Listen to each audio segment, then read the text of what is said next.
Movie के start होते ही हम एक लड़की जुनवू को देखते हैं जो एक फ्लैट में अपने पेरेंट्स और एक सिस्टर के साथ रहता था। वो अपना पूरा दिन अपने फ्रेंड्स के साथ लाइव वीडियो गेमिंग में स्पेंड करता था। उसे पबजी गेम का बहुत क्रेज था और उस दिन भी वो उसी में बिजी होता है, लेकिन उसकी फैमिली घर पर नहीं होती। तभी गेम खेलने के दौरान न्यूज पर एक रिपोर्ट आती है कि सियोल सिटी में एक वायरस फैल गया है और उससे इन्फेक्टेड होकर लोग एक दूसरे को ही काट रहे हैं। ये वायरस इस हद तक फैल चुका है कि गवर्नमेंट के कंट्रोल से भी बाहर हो गया है और जो लोग सरवाइव कर गए हैं उन्हें बचने के लिए कोई रास्ता नजर नहीं आ रहा। ये न्यूज सुनकर वो अपनी अपार्टमेंट की बालकनी से बाहर देखता है कि वहाँ पर इन्फेक्टेड लोग बुरी तरह एक दूसरे को काट रहे हैं और वो सारी सिचुएशन देखकर वो काफी घबरा जाता है। असल में वो वायरस ज़ोंबी वायरस था और उसकी वजह से इन्फेक्टेड होकर लोग ज़ोंबीज बन रहे थे। अब जैसे ही वो अपने फ्लैट में आता है, उसका एक नेबर जबरदस्ती उसके फ्लैट में घुस जाता है, जो जुनवू को उसका वॉशरूम इस्तेमाल करने के लिए बोलता है। और तब जुनवू न्यूज देखता है कि लोग इन्फेक्टेड होकर कैनिबलिस्टिक नेचर शो करवाते हैं, उनकी स्किन बिल्कुल व्हाइट हो जाती है और आईज रेड, और बस इसके साथ ही उसका नेबर एक ज़ॉम्बी में कन्वर्ट हो जाता है। लेकिन फिर भी जुनवू उसे अपने फ्लैट से बाहर निकालने में कामयाब हो जाता है और फौरन वो दरवाजे को बंद कर लेता है। जुनवू को उसकी फैमिली का मैसेज भी आता है कि क्या वो ठीक है, और एक मैसेज आता है स्टे अलाइव। वो एक स्टिकी नोट पर अलाइव लिखता है और उसे अपने पेरेंट्स की पिक्चर पर चिपका देता है और ये वो एज अ मोटिवेशन करता है। जुनवू खुद को फ्लैट के अंदर ही बंद कर लेता है और मेन डोर पर fridge as a barricade use करता है ताकि वो ज़ॉम्बी अंदर एंटर ना हो सके। हेल्प के लिए वो एक सेव नोट यानी स्टे अलाइव सोशल मीडिया पर अपलोड करता है ताकि कोई उसकी पोस्ट को पढ़ के उसकी हेल्प तो करे, लेकिन कोई भी उसकी मदद के लिए नहीं आता क्योंकि जहाँ पर वो रहता था वो सारा एरिया ही ज़ॉम्बीज की लपेट में आ गया था। ये सब कुछ उसने एक ड्रोन के जरिए पता लगवाया था जब उसके पास सिग्नल अवेलेबल थी। उसके मोबाइल फोन की बैटरी भी डेड हो चुकी थी। नेबरहुड में ये वायरस तेजी से फैल चुका था और सब लोग ज़ॉम्बीज बन गए थे। इन ज़ॉम्बीज की एक खास बात ये थी कि ज़ॉम्बी बनने के बावजूद भी अपनी डेली रूटीन की सारी हैबिट्स याद रखती थी, जैसे कि सुनना, देखना,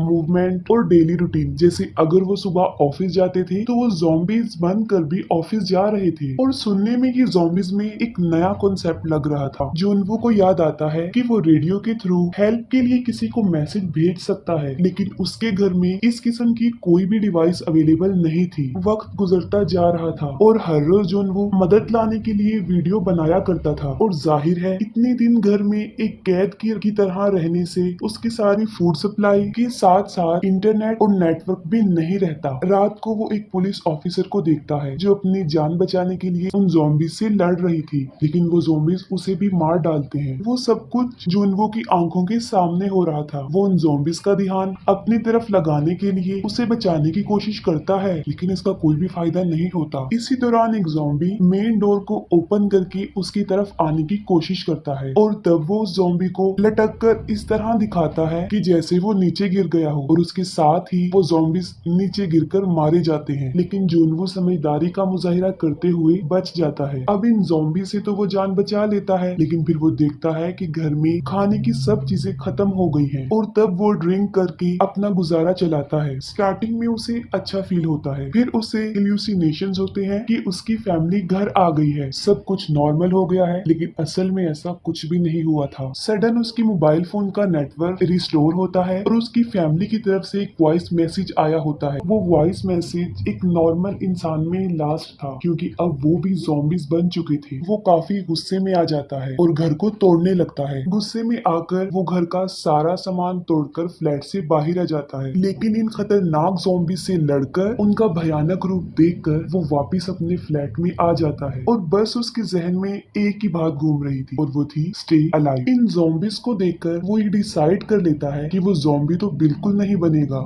ये सोचकर वो खुद को फांसी लगाकर सुसाइड करने वाला था, और तभी कोई सामने वाले फ्लोर से एक लेजर लाइट की मदद से उसे बचा लेता है। वो उठकर देखता है तो उसके सामने वाली बिल्डिंग में एक और सर्वाइवर बची थी जिसका नाम किम यूबिन था। वो दोनों डेली सिग्नल्स के थ्रू बातें किया करते थे। यूबिन ने अपने घर के मेन डोर पर एक ट्रैप भी लगाया था जिसके अंदर एक ज़ॉम्बी फंस जाता है, और मौके का फायदा उठाकर यूबिन उसे मार डालती है। यूबिन एक अच्छी लड़की थी, वो किसी को भी मारना नहीं चाहती थी, लेकिन सिचुएशन कुछ ऐसी थी कि उसे उस ज़ॉम्बी को मारना पड़ा क्योंकि अगर वो उसे न मारती तो वो शायद उसे मार डालता। यूबिन देखती है कि जुनवो काफी दिन से भूखा है, तो वो उसे खाना देने के लिए एक रस्सी को बांधकर उसके अपार्टमेंट में फेंकने की कोशिश करती है, लेकिन जिस बॉल के जरिए वो रस्सी को उस फ्लोर तक फेंक रही थी वो वहां पहुंचने की बजाय नीचे गिर जाती है। तब जुनवो अपना ड्रोन भेजता है और ड्रोन के जरिए उन दोनों के बीच एक रस्सी बांध दी जाती है और जुनवो तक खाना पहुंचाया जाता है। उसके बाद एक ज़ॉम्बी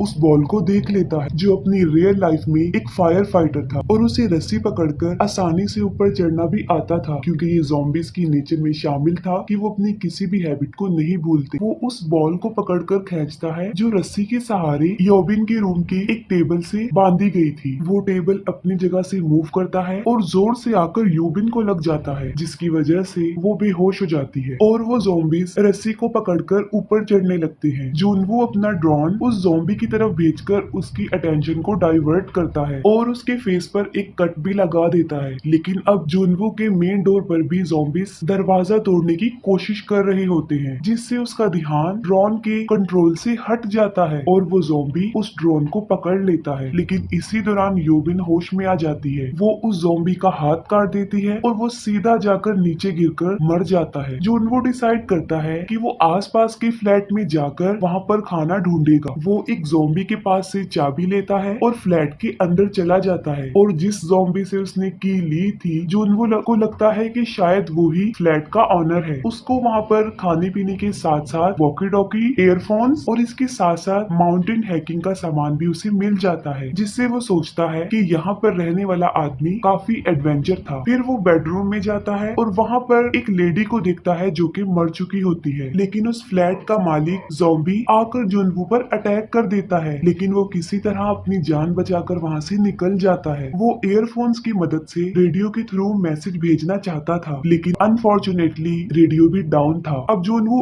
एक वॉकी टॉकी यूबिन को भेज देता है। वो दोनों वॉकी टॉकी के जरिए काफी दिन तक एक दूसरे से बातें करते रहते हैं। यूबिन जुनवो को बताती है कि उसे हाइट से बहुत डर लगता है। यहाँ पर हमें ये रियलाइज होता है कि खाने पीने के अलावा इंसान को किसी के साथ की भी जरूरत होती है, क्योंकि अकेला रहना भी इंसान के लिए कभी कभी किसी नुकसान से खाली नहीं होता। पानी पीने के लिए ये दोनों बाहर कंटेनर्स रखा करते थे और जब बारिश होती थी तो वो कंटेनर्स पानी से भर जाया करते थे। एक दिन बहुत सारे ज़ॉम्बीज उस पूरे अपार्टमेंट में फैल जाते हैं। उन ज़ॉम्बीज की मूवमेंट से ऐसा फील हो रहा था कि जैसे बारिश हो रही है, लेकिन असल में वो उन ज़ॉम्बीज के भागने की आवाज थी। भगदड़ में यूबिन से कुछ चीजें गिर जाती हैं, जिससे साउंड हो जाती है, जिस पर सारे के सारे ज़ॉम्बीज उसी के फ्लैट की तरफ आने लगते हैं। लेकिन तभी जुनवो यूबिन के साथ वाले फ्लैट से अपने घर के लैंडलाइन नंबर से उस पर कॉल कर देता है, जिससे वो सारे ज़ॉम्बीज यूबिन के साथ वाले फ्लैट में चले जाते हैं। यानी इन ज़ॉम्बीज के सुनने की पावर काफी स्ट्रॉन्ग थी। ये दोनों बात करते हैं कि अगर वो यहीं पर ऐसे ही पड़े रहे तो वो एक दिन मर जाएंगे। यूबिन बताती है कि उसने जुनवो की बिल्डिंग के फ्लोर नंबर 8 पर किसी ज़ॉम्बी को भी नहीं देखा, तो वो कहती है कि उन्हें वहां जाकर अपनी जिंदा रहने के लिए खाने को ढूंढना होगा। वो दोनों नीचे आते हैं और ज़ॉम्बी से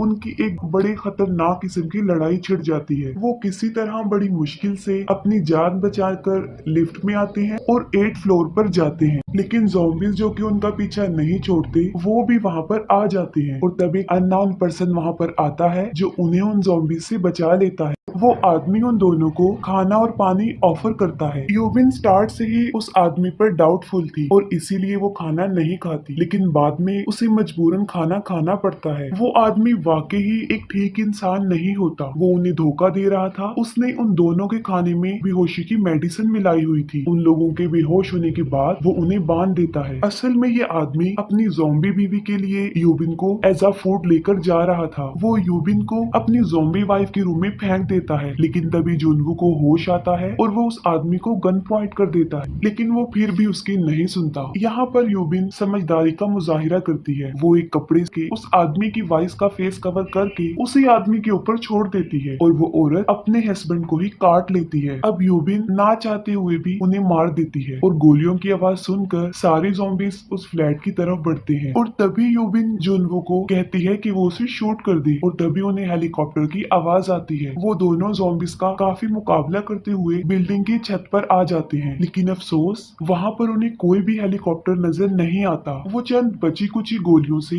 उन ज़ॉम्बीज को शूट करते हैं और साथ साथ अपने लिए प्रे करते हैं कि वो बच जाएं। और तभी अचानक से वहाँ पर हेलीकॉप्टर्स सच में आ जाते हैं। उन ज़ॉम्बीज को शूट करते हुए दोनों को सही सलामत हेलीकॉप्टर में बिठा लिया जाता है। वहाँ से निकलते ही सिग्नल भी आ जाते हैं और उनके फ्रेंड्स के आए हुए मैसेजेस देखकर वो खुश हो जाते हैं। दोनों सर्वाइवर अपनी पिक्चर्स को नेट पर अपलोड करके अपनी लोकेशन बताते हैं। फाइनली जोनवो का स्टे अलाइव अब अलाइव बन जाता है और बस इसके साथ ही ये मूवी एंड हो जाती है।